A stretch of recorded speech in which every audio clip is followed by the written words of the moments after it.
Shalom, जय मसीह की prayer time में आपका बहुत बहुत स्वागत है। एक बार फिर से हम उपस्थित हैं परमेश्वर के वचन में से कुछ नई बातों पर चर्चा करने के लिए। प्रभु के बहुत बहुत धन्यवाद के साथ कि परमेश्वर ने हमें स्वस्थ रखा, जीवित रखा, कि हम इस योग्य हैं कि हम उसके वचन को और गहराई से जानें और समझें। और आज एक खास सवाल जो प्रभु चाहता है कि हम उस पर गौर करें, उसके लिए मैं पढ़ूंगी आपके सामने लूका अध्याय 5 और उसका 4 से 6 वचन। यह इस प्रकार लिखा है, जब वे बातें कर चुका तो शमौन से कहा, गहरे में ले चल और मछलियां पकड़ने के लिए अपने जाल डालो। शमौन ने उसको उत्तर दिया कि हे स्वामी, हमने सारी रात मेहनत की और कुछ ना पकड़ा, तो भी तेरे कहने से जाल डालूंगा। जब उन्होंने ऐसा किया तो बहुत मछलियां घेर लाए और उनके जाल फटने लगे। यहाँ पर घटना ऐसी है कि जब यीशु मसीह के शागिर्द जो मछुआरे थे, वो मछली पकड़ते थे और उसी से ही उनका जीविका चलती थी। एक बार उन्होंने, जैसा वचन बता रहा है, बहुत मेहनत की, सारी रात प्रयास किया, लेकिन कुछ भी फल हासिल नहीं हुआ।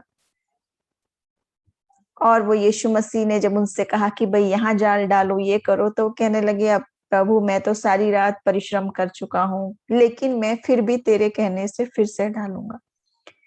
समझने की बात यह है, जो जो विचार, जो बात आज बहुत सारे हम लोगों के मन में भी आती है।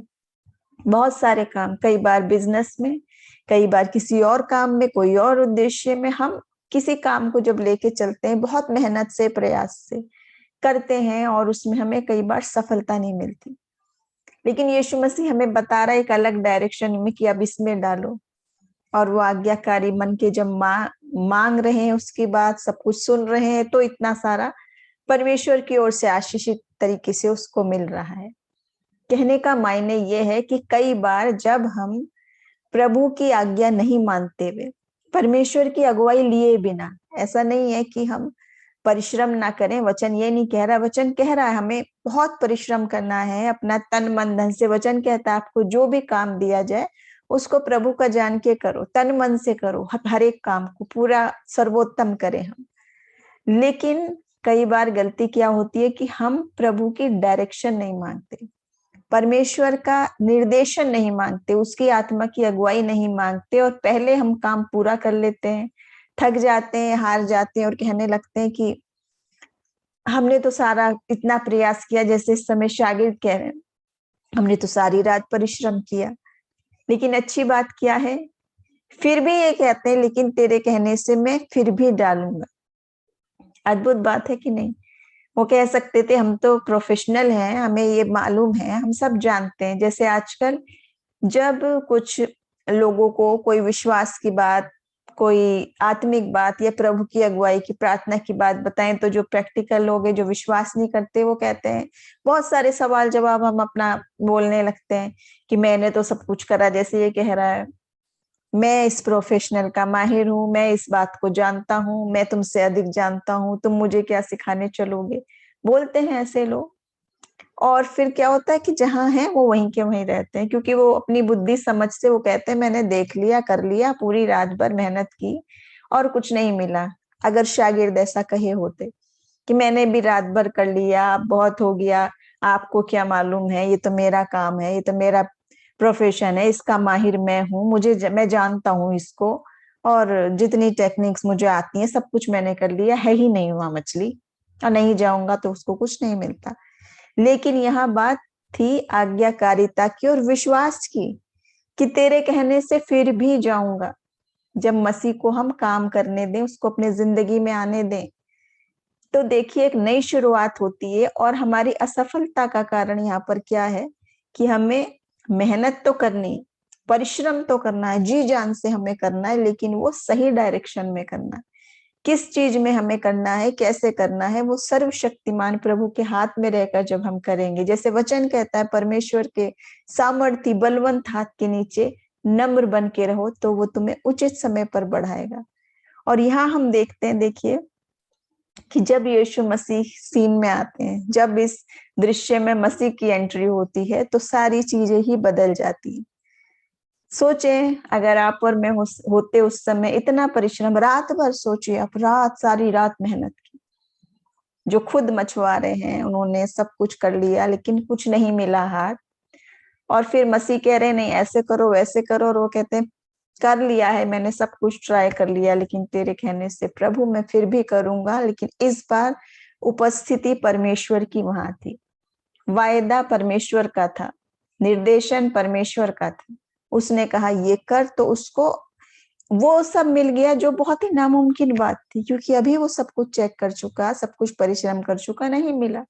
लेकिन प्रभु ने कहा गहरे में डाल। आत्मिक बात है, मायने क्या है, जरा हम विश्वास में आत्मिक गहराई में चलें और परमेश्वर की अगुवाई में चलें। कई बार हम वचन तो पढ़ते हैं बहुत बार, लेकिन जब प्रैक्टिकल लाइफ में उसको लगाने की, अपने जिंदगी में लागू करने की बात आती है, तो हम उसको नजरअंदाज कर देते हैं। वचन क्या कहता है, नीति वचन, अपनी समझ का सहारा न ले, वरन संपूर्ण हृदय से परमेश्वर पर भरोसा रख, उसी को स्मरण करके सब काम कर, तब वो तेरे लिए सीधा रास्ता निकालेगा। यानी कि प्रोसेस क्या है, पहले प्रभु से मांगे अगुवाई, उसकी सामर्थ, उसकी उपस्थिति मांगे, तब वो जो बता रहा है, वो जो अगुवाई दे रहा है, उस क्षेत्र में आपको, उस चीज में हमें पूरा अपना तन मन धन से प्रभु का कार्य जान के उसमें प्रयास करेंगे, तो ऐसे ही सफलता मिलेगी। जैसे यहाँ हो गया कि जाल फटने लगे, जगह नहीं हुई, हैरान हो गए वो कि ये कैसे हुआ, क्योंकि ये एक आश्चर्य कर्म है, क्योंकि ये आत्मिक तोहफा है प्रभु की ओर से दिया हुआ। और ऐसे ही प्रभु चाहता है आपको और मुझे अपरंपार आशीष देना। परमेश्वर हमको हर एक चीज में, देखिए जब हम वचन पढ़ते हैं तो उसकी मोहब्बत कितनी बेइंतहा है, कि परमेश्वर आपको और मुझे हर उत्तम वस्तु देना चाहता है। यहाँ तक कि इतनी बड़ी सर्वोत्तम योजना, स्वर्गीय योजना आपको और मुझे बताता है। इसलिए वो चाहता है हमारे कामों में, हमारे प्रयासों में, हमारे चाहे वो बिजनेस हो, चाहे हमारा जॉब हो, चाहे हम हाउस वाइफ है, हम घर में काम कर रहे हैं, चाहे हम पका रहे हैं, चाहे हम धो रहे हैं, चाहे हम बच्चों की परवरिश कर रहे हैं, वो सब एकदम परफेक्ट, सब कुछ आशीषित तरीके से हो। कैसे होगी, जब प्रभु को स्मरण करेंगे। ऐसी बहुत सारी गवाहियां हैं जो हमें इनकरेज करती हैं, जिसमें एक स्त्री की गवाही थी कि वो इतनी छोटी छोटी बातों पर भी प्रार्थना करती थी। खाना बनाने जैसी बात पर जब शुरू किया, इतनी बात में शुरुआत की, मैं बनाने जा रही हूँ, मुझे नहीं आता, पता नहीं सब लोगों को कैसा लगेगा मेरा बनाया हुआ, आप मुझे सिखाओ और उस पर आशीष दो। सोचने में सोचेंगे हंसी की बात की, ये क्या बात है, लेकिन प्रभु ऐसा फेथ, ऐसा चाइल्ड लाइक फेथ को, ऐसी बात को पसंद करता है कि प्रार्थना मन से की जा रही है। विषय छोटा है या बड़ा है वो आप और मैं निर्धारित नहीं कर सकते, क्योंकि उसके लिए वही इम्पोर्टेंट बात थी, उसका लिए वही कार्य जो उसको दिया गया था। आपके लिए, मेरे लिए हो सकता है कार्य छोटा या बड़ा, या ये भी कोई प्रार्थना करने की बात है। और आज आप और हम कहें भाई इतने चैनल है, यूट्यूब है और रेसिपीज है, यहाँ देखो वहां देखो, बना लो, इसमें क्या प्रार्थना करनी। लेकिन आनंद की बात यह है कि जब प्रभु से उस विषय में प्रार्थना करी, तो आप गवाही सुनेंगे तो बहुत आनंदित करने वाली बात है कि शुरुआत इस प्रार्थना से हुई थी, छोटी सी प्रार्थना से जो बचकानी लग सकती है। लेकिन जब प्रार्थना में जवाब मिला, प्रभु से बातचीत हुई, और हम, वचन कहता है, अपनी हर बात की चर्चा, हर बात बताने लगे उसको। हर बात छोटी है बड़ी है जैसी है, क्योंकि प्रभु बहुत आनंदित होता है, प्रभु चाहता है हम उसके बच्चे कनेक्टेड रहे हर समय। जैसे हम लोग अपने फ्रेंड्स से रहते हैं, फेसबुक में, व्हाट्सएप में, बहुत सारे ऐप से हम अपने दोस्तों से कनेक्टेड रहते हैं वाईफाई के कनेक्शन के जरिए। वैसे ही हम प्रार्थना में उस पवित्र आत्मा के जरिए कनेक्टेड रहे। वही प्रभु का एक ही आत्मा हमें उससे जोड़े रखता है, और वो बार बार हर चीज में हमारी अगुवाई करता है। तो पहले जब प्रभु का हाथ साथ रहेगा, पहले जब हम उससे बातचीत करेंगे, चर्चा करेंगे, प्रभु मैं ये करने जा रहा हूँ, हो सकता है ये जो शागिर्दों की बात है पहले ही प्रभु से पूछ लिए होते, तो परमेश्वर पहले ही उनको बताया होता और वो इतनी सारी बात से बच गए होते। लेकिन नहीं, प्रभु कई बार चाहता है, क्योंकि जब हम उस दौर से निकलते हैं, परमेश्वर हमें सिखाता चलता है। ये एक ऐसा प्रोसेस है कि प्रभु अपने बंदों को, अपने लोगों को, जिन्हें वो इस्तेमाल करना चाहता है, उनको वाकई में तैयार करता है। एक पूरा समय परमेश्वर का निर्धारित है, योजना उसकी है, तरीका उसका है, क्या क्या वो कैसे करे। हम उसके हाथों में मिट्टी की तरह, जैसे कुम्हार के हाथों में समर्पित रहे कि प्रभु तू जो चाहता है आकार दे, जिस प्रकार तू चाहता है इस्तेमाल कर। और तब हम उस काम में पूरी मेहनत करें तो प्रभु हमें ऊंचे स्थानों पर रखेगा, ऐसे ही अपरंपार आशीष देगा। और इसके साथ ही एक और घटना हम देखेंगे जो है यूहन्ना 21 अध्याय और उसका 3 से 6 वचन। यहाँ इस प्रकार लिखा है, शमौन पतरस ने उनसे कहा, मैं मछली पकड़ने को जाता हूँ। उन्होंने उससे कहा, हम भी तेरे साथ चलते हैं। सो वे निकलकर नाव पर चढ़े, पर उस रात कुछ ना पकड़ा। भोर होते ही यीशु किनारे पर खड़ा हुआ, तो भी चेलों ने ना पहचाना कि ये यीशु है। तब यीशु ने उनसे कहा, हे बालकों, क्या तुम्हारे पास कुछ खाने को है? उन्होंने उत्तर दिया कि नहीं। उसने उनसे कहा, नाव की दाहिनी ओर जाल डालो तो पाओगे। तब उन्होंने जाल डाला और अब मछलियों की बहुतायत के कारण उसे खींच ना सके। ये दोनों दृश्य बहुत मिलते जुलते हैं कि नहीं? लेकिन यहाँ अद्भुत बात यह है कि दूसरी घटना जो है वो यीशु मसीह के जीवित होने के बाद की घटना है। जब यीशु मसीह क्रूस सहे और बलिदान दिया, मृत्यु हुई, तीसरे दिन बाद जी उठे। फिर यहाँ उन्हीं शागिर्दों के साथ मुलाकात हुई और वो लोग जो हैं वो अपने उसमें पहचाने नहीं मसीह को, लेकिन वही सब बात जो रिपीट हुई, दोबारा देखिए, फिर वही सब बात, फिर मसीह ने बताया यहाँ डालो। कहने का मतलब ये है कि ये बात कितनी महत्वपूर्ण बात है और विश्वास बढ़ाने की बात है कि यीशु मसीह कल, आज और युगानुयुग हमेशा एक सा है और जीवित है, हमेशा आपके साथ है और वो हमेशा आपको गाइड कर रहा है, क्योंकि वो जानता है कि किधर क्या करने से आपको कहां पर क्या देने जाएगा प्रभु। उसकी योजना, उसका तरीका है। दोनों बातें कितनी सिमिलर बात है, कितनी मिलती जुलती बात है। और इससे हम क्या सीखते हैं? देखिए, दूसरा पतरस उसका 3 अध्याय और 18 वचन में है, इस प्रकार लिखा है, पर हमारे प्रभु और उद्धारकर्ता यीशु मसीह के अनुग्रह और पहचान में बढ़ते जाओ। उसी की महिमा अब भी हो और युगानुयुग होती रहे, आमीन। यह वचन आपको, मुझे, हम सब विश्वासियों को कह रहा है कि हम यीशु मसीह के अनुग्रह और पहचान में बढ़ते चले जाएं, यानी कि उसके साथ इतने कनेक्टेड हो जाएं। ये हमारे आत्मिक जीवन की बात बताइए मसीह ने दोनों इन घटनाओं से अपने शागिर्दों के लिए।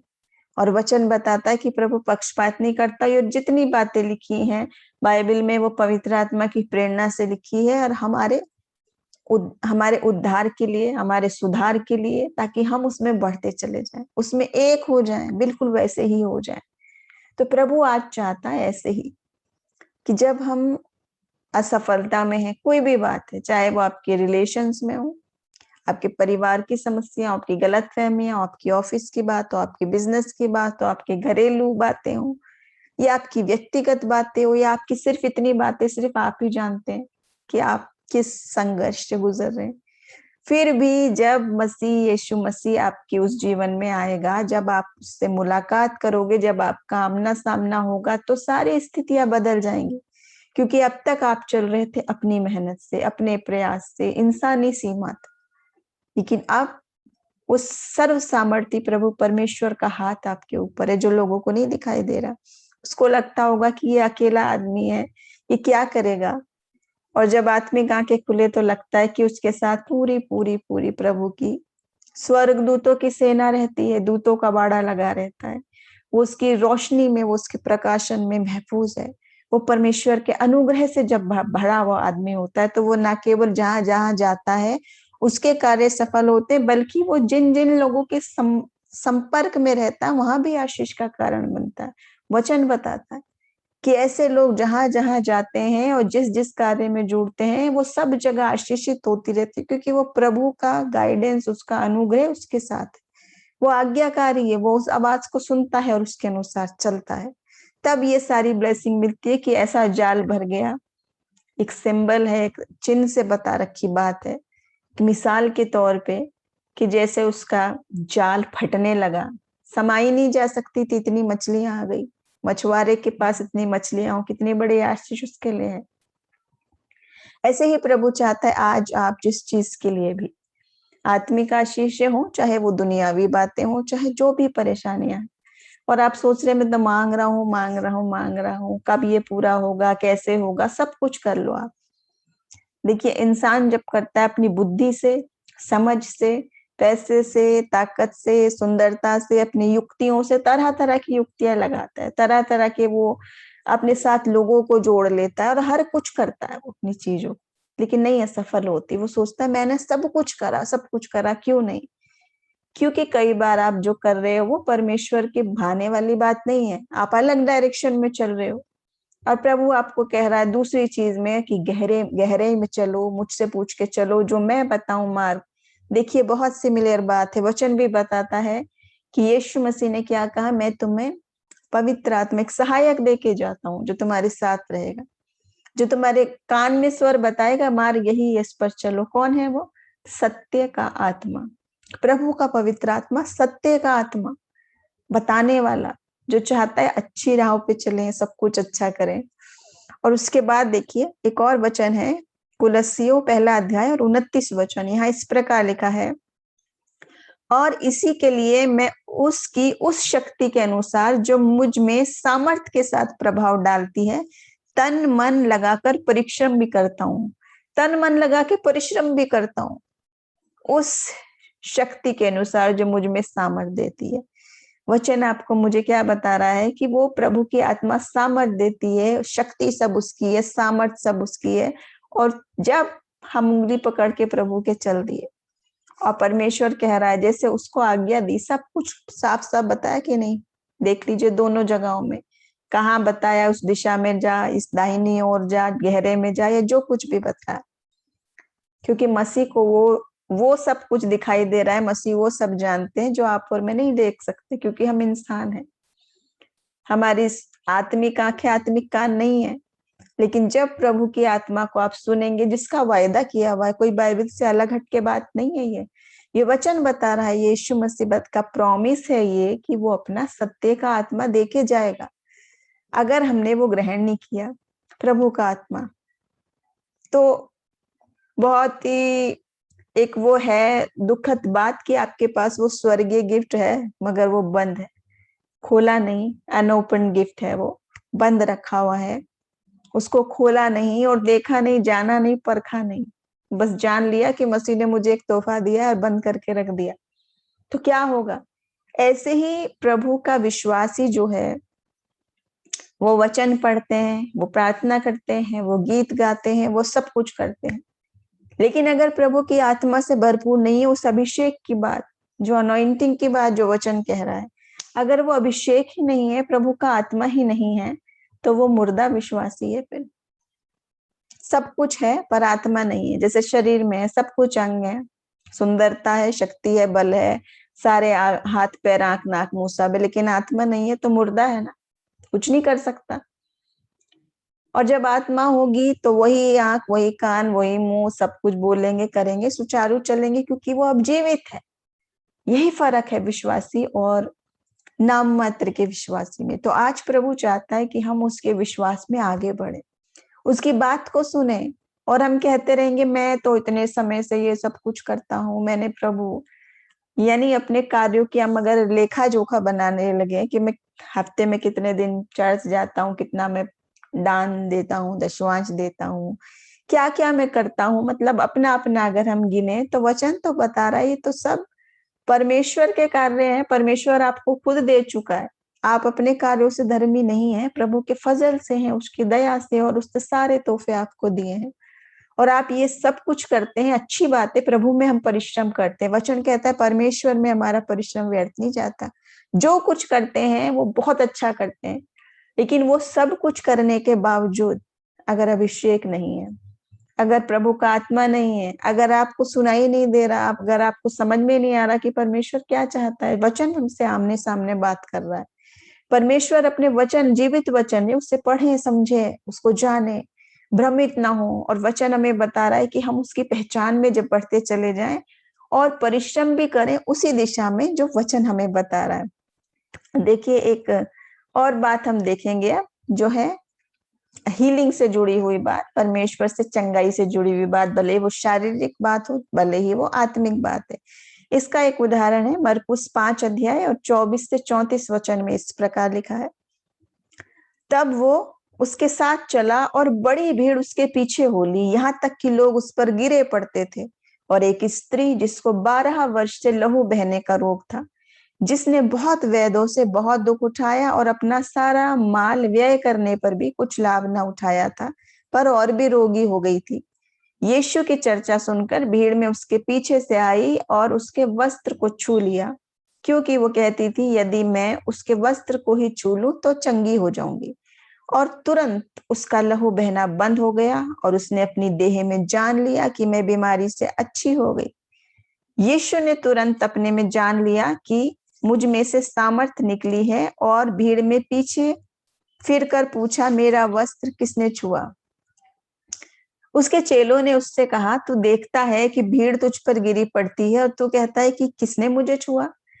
तब उसने उसे देखने के लिए, जिसने ये काम किया था, चारों ओर दृष्टि की। तब वो स्त्री ये जानकर कि मेरी कैसी भलाई हुई है, डरती और कांपती हुई आई और उसके पांवों पर गिरकर उससे सब हाल सच सच कह दिया। उसने उससे कहा, हे पुत्री, तेरे विश्वास ने तुझे चंगा किया है, कुशल से जा और अपनी इस बीमारी से बची रहे। क्या देखा हमने यहाँ पर वचन में? खास क्या बात है कि ये स्त्री इस बात को जानती थी। ये स्त्री इस बात को जानती थी कि चंगाई, शिफा, चाहे वो शरीर की हो, चाहे वो मन की हो, चाहे वो उसके डिप्रेशन की, चाहे वो उसके दुख की हो, चाहे उसके अकेलेपन की हो।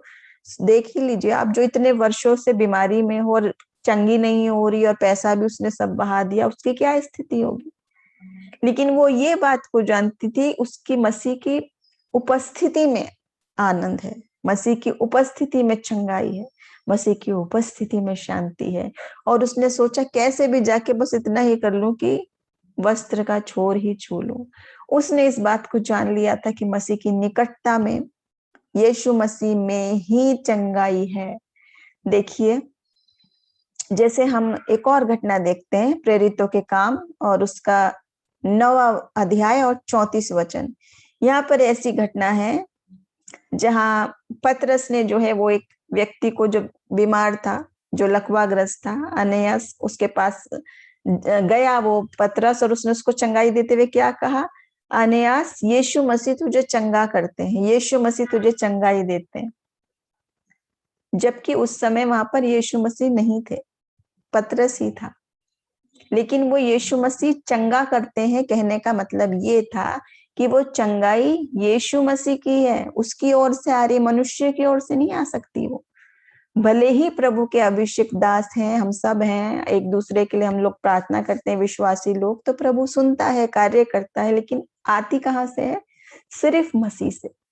कोई भी व्यक्ति अपनी सामर्थ्य से न किसी को चंगा कर सकता है, न बीमार कर सकता है, न जिला सकता है, न मार सकता है, क्योंकि प्राण देने वाला, लेने वाला, चंगा करने वाला, सब करने वाला परमेश्वर है। सामर्थ्य उसकी है। कहने का मायने ये है कि आज जितनी हम घटनाओं में देखे, वो सामर्थ जो थी वो मसीह की थी, मसीह की निकटता में थी।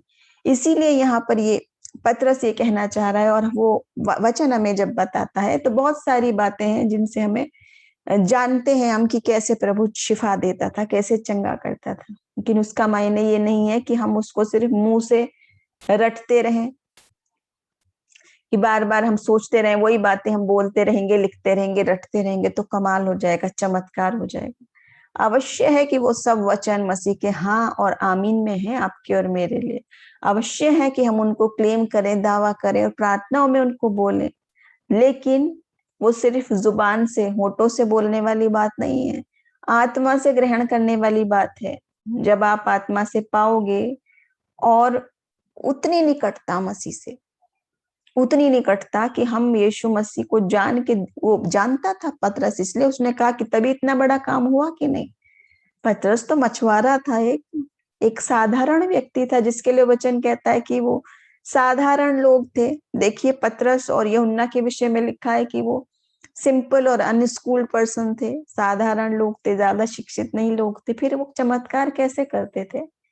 क्योंकि वो यीशु मसीह की निकटता में रहते थे, उसकी नजदीकी में रहते रहते रहते रहते रहते, उसको देखते, सुनते, समझते, रात दिन उसका अनुसरण करते करते वो भी वही करने लगी। लेकिन आप जानते हैं कि पूरे बाइबल में हर जगह उन्होंने ये सब बातें खुलेआम कही कि ये सब मसीह ने किया है अपनी सामर्थ्य से। कहीं उन्होंने ये नहीं कहा कि ये मैंने करा।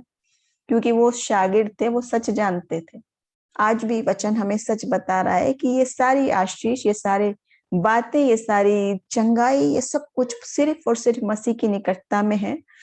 देखिए, यहाँ पर हम जब देखते प्रेरितों के काम 3 अध्याय और उसका 6 वचन, जहाँ ये कहने लगे, उस लंगड़े व्यक्ति से कहने लगे, जो जन्म का लंगड़ा था। पतरस ने क्या कहा, सोना और चांदी तो मेरे पास नहीं है, लेकिन जो है वो मैं देता हूँ। यीशु नासरी के नाम में चल फिर। और वो चलने लगा, उछलने कूदने लगा, प्रभु की स्तुति महिमा हुई। और जब इन सब लोगों ने पूछा, लोग उन पे पूछने लगे सवाल जवाब, कैसे करता है, किस किस सामर्थ्य से करता है तू ये।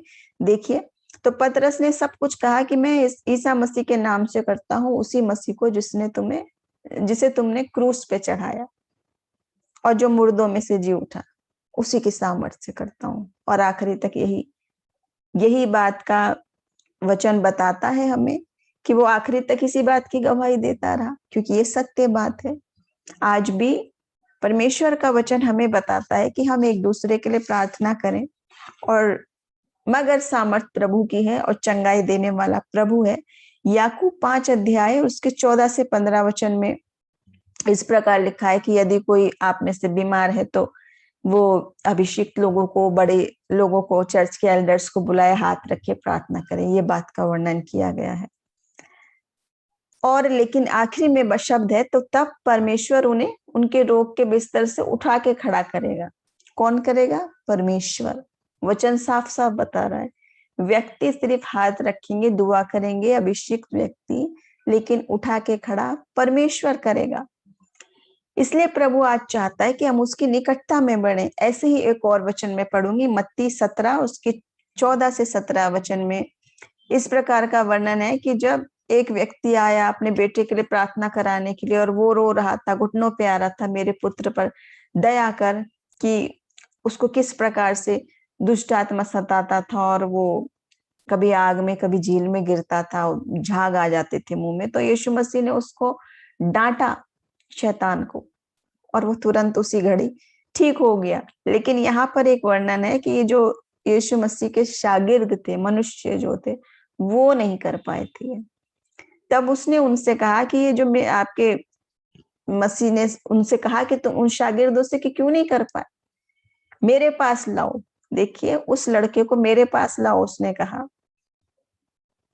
इसलिए नहीं कर पाए कि उस वक्त तक वो ये बात समझ नहीं रहे थे कि हर एक चीज को, हर एक बात को, चाहे बीमारी है, चाहे परेशानी है, चाहे दुख है, चाहे निराशा है, जो कुछ भी है, हमारे कब वो होगा? जब मसीह के निकट जाएंगे, जब यीशु मसीह सीन में आएंगे। जैसे उस मछली वाली बात में देखा, जैसे चंगाई वाली बात में देखा, जैसे शुरू से हम सब बात में देख रहे हैं, पूरा वचन इस बात से भरा है कि जहां मसीह जीवन में आते हैं, जहां मसीह से मुलाकात होती है, जिंदगी वहां से बदलनी शुरू होती है। यहाँ ये बात हुई। तो अगर आप आज आत्मिक रूप से निराश हैं, थके हुए हैं, सवाल कर रहे हैं कि अब कितना मैंने कर लिया, अब क्या होगा, कैसे होगा, तो वचन हमें बताता है, मत्ती 11:28 से 29 में वचन हमें कहता है, सब थके और बोझ से दबे लोगों, मेरे पास आओ, मैं तुम्हें विश्राम दूंगा। किसके पास जाना है? यीशु मसीह के पास, व्यक्तियों के पास नहीं। व्यक्ति लोग सब आदर के पात्र हैं, सब हमारे अच्छे चरवाहे, हमारे अगुआ हैं, हमें सम्मान करना है, उनकी संगति में रहना। लेकिन यहाँ हमारी निगाहें किसकी ओर है, हमारी आशा किसकी ओर है? वो सिर्फ सिर्फ यीशु मसीह। क्योंकि चंगाई वो देगा, सामर्थ्य वो देगा, शक्ति वो देगा, विश्राम में आपको, थके हुए को विश्राम वो देगा, सब कुछ यीशु मसीह है। और वो कह रहा है, सब मेरे पास आओ। खुद वो बुला रहा है हमें। और यूहन्ना 7 और उसके 37 से 39 वचन में है, जो कोई प्यासा हो मेरे पास आए। और जैसे वचन बताता है कि वो कह रहा था कि जीवन के जल की धाराएं उसमें से बह निकलेंगी। इसका क्या मायने? जीवन के जल की धाराएं वही प्रभु का अभिषेक है। पवित्र आत्मा का इतना अभिषेक प्रभु देगा कि जैसे उमड़ती हुई जल की धाराएं, आनंदित करने वाली, और वो जहां जहां फैलती हैं सब में आनंद लिए चलती हैं, नया आनंद, नया उत्साह जीवन में लिए चलती हैं। हमारे बोझ को हटा के प्रभु हमें संभाल के लेके चलता है। और अगर आप भी चाह रहे हैं कि हमने भी सुना, हम भी चाहते हैं कि प्रभु का ये पवित्र आत्मा हमें मिले। आत्मा का बपतिस्मे की बात जो है, जैसे मरकुस 1 अध्याय और उसके 7 से 8 वचन में है कि जहां पर वो बता रहा था, यूहन्ना बपतिस्मा देने वाले बता रहे थे यीशु मसीह के बारे में कि जो मेरे बाद आने वाला है वो मुझसे इतना सामर्थी है कि मैं उसके जूते के बंद खोलने के योग्य नहीं हूँ। ईसा मसीह के बारे में वो ये बात बता रहे थे। और मैं तो तुम्हें पानी से बपतिस्मा देता हूँ, मगर मेरे बाद जो आएगा यानी मसीह, वो तुम्हें पवित्र आत्मा से बपतिस्मा देगा। और ये बपतिस्मा देने की खास बात हम देखते हैं प्रेरितों के काम 2 अध्याय पर, जहाँ पेंतेकुस्त की बात कही गई थी, जहाँ बहुत सारे लोगों पर प्रभु का अभिषेक उंडला था और वो अन्य अन्य भाषा बोलने लगे थे। प्रेरितों के काम 1 अध्याय 15 वचन में है इस बात का जिक्र, जहाँ 120 लोग जो शुरुआती हैं वो किस प्रकार से इस बात से प्रभावित हुए थे और क्या क्या हुआ, आप पूरा उस वचन में देख सकते हैं कि किस प्रकार इतने सारे लोगों ने एकदम से आत्मा का अभिषेक पाया और वो अन्य अन्य भाषाएं बोलने लगे। वचन में जब हम देखते तो चारों जो सुसमाचार है, मत्ती, मरकुस, लूका, यूहन्ना, वो चारों ये बात बताते हैं कि यीशु मसीह पवित्र आत्मा से बपतिस्मा देते हैं। और बार बार वो बोल रहा है हर वचन में मसीह की, मेरे पास आओ, मेरे पास आओ, मेरे पास आओ। और जाते समय भी बोल रहा है कि मैं तुम्हें अकेला नहीं छोड़ूंगा, एक आत्मा, एक सहायक दे के जाता हूँ, यानी सत्य का आत्मा। तो कहने का मायने यह है, आज वचन चाहता है कि वो पानी का बपतिस्मा, वो एक बात सिर्फ उतनी ही काफी नहीं है अगर आपने सिर्फ वो एक रिवाज के तौर पे करी है, अगर, क्योंकि उसके साथ प्रभु ये आत्मा का बपतिस्मा जो देना चाहता है ये भी उतना ही अनिवार्य, उससे भी अधिक आवश्यक है। प्रभु ये बताता है हमें, और ये यीशु मसीह ही दे सकता है और कहीं से नहीं है, सिर्फ मसीह के पास आना है। अगली बात है, अगर आप शैतान की से लड़ाई में हारे किसी भी प्रकार, चाहे वो शैतान से डरे हुए हैं, चाहे आप जकड़े हुए हैं, चाहे दुष्ट आत्माओं के प्रभाव हैं, चाहे आप उसके जो दिखाई नहीं दे रहे लुभावने वाले तरीके, गंदगी में, पापों के जाल में फंसे हुए, सब शैतान के ही हैं। जरूरी नहीं है हर समय कोई भयानक चीज या वही चीज सिर्फ हम शैतान समझे। आज तो बहुत अच्छे अच्छे प्रलोभन देने वाले तरीकों से शैतान ने हमें फंसा रखा है, लेकिन वचन हमें कहता है कि हम शैतान का सामना करें, वो हमारे सामने से भागे। 1 पत्रस 5 और 9 में ये हुक्म दिया भाई मसीह लोगों को कि सावधान करें, क्योंकि वो एक गरजने वाले सिंह की तरह है कि किसको पकड़े और वो फाड़ खाए। और आखिरी में एक खास बात मरकुस 16 और 15 से 18 में है, मसीह की आज्ञा कि जो कहता है कि तुम सारे जगत में जाओ और ये जो खुशखबरी है, जो सुसमाचार है, जो आनंद का, ये जो सब बातें हैं आशीष की, वो सब तक पहुंचाओ। और जब जो जो मेरे नाम में विश्वास करेगा उसके सारे चिन्ह बता रखे, वो ये करेगा, वो करेगा, वो करेगा। वो किन विश्वासियों की बात है? जो आत्मा से भरे हुए, परमेश्वर की संगति में उसके साथ कनेक्टेड हैं, उसकी अभिषेक से भरे हुए लोग हैं, उनके विषय में बात की जा रही है। और आखिरी में एक बात पर हम जाएंगे, जो है कि कई बार अगर हमें लग रहा है कि प्रभु क्या हमारी प्रार्थना नहीं सुन रहा, हमारी प्रार्थना क्यों नहीं सुनी जा रही है, कौन सी रुकावट है, तो इब्रानियों 12 उसके 1 से 2 में है, हर एक रोकने वाली वस्तु और उलझाने वाले पाप को दूर करके वो दौड़ जिसमें हमें दौड़ना है, धीरज से दौड़े और विश्वास के कर्ता और सिद्ध करने वाले यीशु की ओर ताकते रहें। इन सारी स्थिति में, चाहे शैतानी बात है, चाहे बीमारी है, चाहे जो भी अड़चने क्यों ना हो, कुछ भी क्यों ना हो, निगाहें उसकी ओर लगाकर और धीरज से ये जीवन की रेस हमने दौड़नी है। हमारी निगाहें प्रभु की ओर लगी रहें और हम जानते हैं कि वचन कहता है कि यीशु मसीह में हमारी सब बातें हाँ और आमीन में, जितने सारे प्रॉमिस है मसीह के विश्वासी के लिए हाँ में और आमीन में है। कई बार हमें समझ नहीं आते, कई बार हम सीमित अपनी बुद्धि से वहां तक नहीं पहुंचते जो प्रभु ने बड़ी सी योजनाएं आपकी और मेरे लिए बनाई है। तो वचन कहता है कि हम उस अभिषेक को और उस नजात की योजना को कैसे पाएं। देखिए 2 कुरिन्थियों 4 और उसके 5 वचन में कि हम यीशु मसीह का ही प्रचार करते हैं, यीशु मसीह के ही बारे में बात करते हैं। उसका जवाब है जब लोग कहते हैं कि हमें मसीह को देखना है, हमें मसीह को दिखाओ। यूहन्ना 12 और 21 में है कि वो फिलिप्पुस से कहने लगे कि हमें देखना है, हमें मसीह को दिखाओ। और 2 कुरिन्थियों 4 और उसका 5वां वचन कह रहा है हम जिसका प्रचार कर रहे हैं वो यीशु मसीह ही है। यानी जो इस वचन को जो प्रचार किया जा रहा है देखता, समझता, जानता है, वो ही मसीह को देखता है, क्योंकि ये वचन उसी को प्रेजेंट कर रहा है। ये वचन जिंदा कलाम है, ये वही सब बातें आपको और मुझे बता रहा है। तो आज हम इस बात पर ध्यान दें कि यीशु मसीह जब बार-बार कह रहा है मार्ग, सत्य, जीवन मैं ही हूँ, उसको उसने पूरी तरह से बताया है कि हम उस पे निगाह लगाएं जो बार-बार कह रहा है मेरे पास आओ। और हम ये सारी बरकतें जो आज रुकावट है, जो हमें लग रहा है कि मैं सफल क्यों नहीं, मैंने भी बहुत मेहनत की, मैं भी बहुत ये करता हूँ, लेकिन मैं क्यों सफल नहीं, क्योंकि आप प्रभु से निकटता बढ़ाएं। उसको सिर्फ ऐसा ना समझे कि ये इतिहास की बात है, ये किताब में लिखी हुई बात है।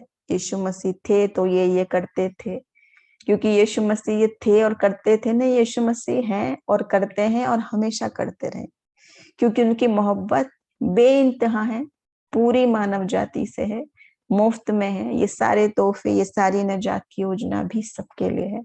तो आज हम प्रभु की ओर फिरें, उसको अपनी जिंदगी में आने दें, और जो वो आपको डायरेक्शन दे रहा है, सुने जरा।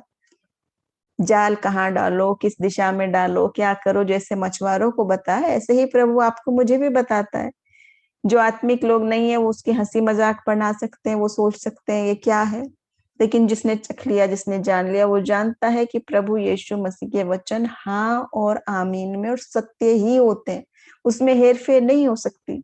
और जब प्रभु कहता है और आप मानते हैं, उस पे परिश्रम करते हैं, तो ऐसा ही होता है। ऐसी आशीष है जैसे उनके जाल फटने लगे, आपके पास जगह नहीं।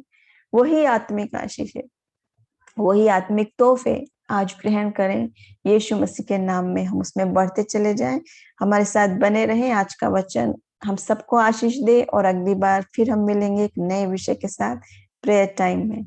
जय मसीह की।